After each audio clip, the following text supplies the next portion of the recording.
Hello, and welcome once again to Movies That Pop. I'm the Kernel. Let's see what popped up in theaters this week. Oh, this is garbage. Sheer, unadulterated, insipid, over-caffeinated, delicious, high-calorie junk food for the eyes, and I enjoyed the ever-loving hell out of it. I know, we're gonna get through this. XXx, the return of Xander Cage, with its constant explosions, long, lingering shots of women's body parts, and glossy, over-the-top action sequences, is very clearly the kind of movie that is ripped straight out of the mind of a horny 15-year-old boy hopped up on Mountain Dew. Seriously, there is such a premium placed on hiring hot women in this movie that this is the actress playing the mousy, glasses-wearing tech nerd who assists XXx in the field. Okay, the whole thing is just pretty, immature. Immature is the word. And that's actually fine once you realize this fact.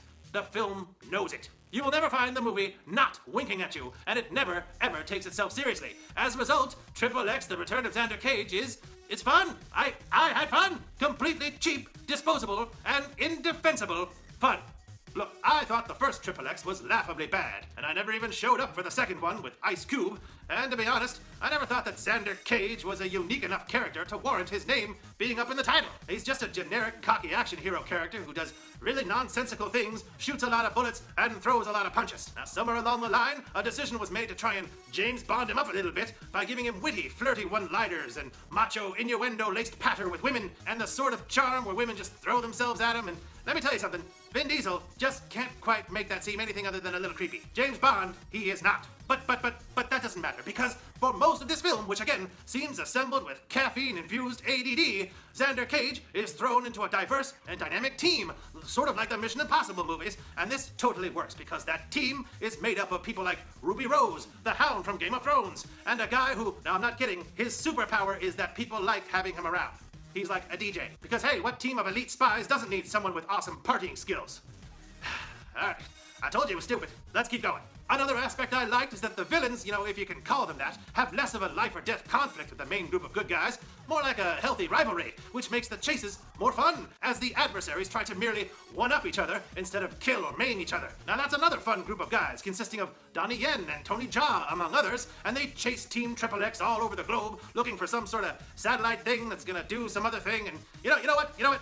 Who cares? Because there's a zero-gravity fight taking place on a plane that's flying straight down at the ground.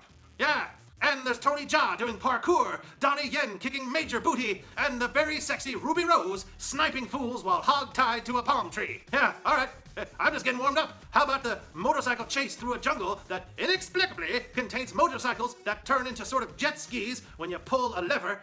Never mind that Vin Diesel shouldn't know how to activate that lever, since he just stole the bike 5 minutes ago and had never ridden it before. Never mind that from a physics standpoint, spinning motorcycle wheels shouldn't propel you through the water at all, and that the weight of those motorcycles would probably just make them sink straight down to the bottom of the ocean floor. Never mind any of that, because the hyperactive 15-year-old boy inside the back of my head thought it was awesome, and therefore sort of convinced the rest of me that it was awesome as well. This movie had me laughing out loud at its clear audacity well before the opening credits at the perfect conclusion of one of Samuel L. Jackson's patented outrageous monologues, and in the very next scene in which Xander Cage pulls off a heist on a radio tower that, if you've seen it in the trailer, look, there's no earthly reason why he should have to ski through a jungle. I mean, heck, base jumping from that thing would have been far more practical, and then that leads to a pretty cool-looking but really ridiculous downhill skateboarding scene in which he skates on the side of a bus at one point, and when he finally completes his mission, and you find out what he was doing all of that for,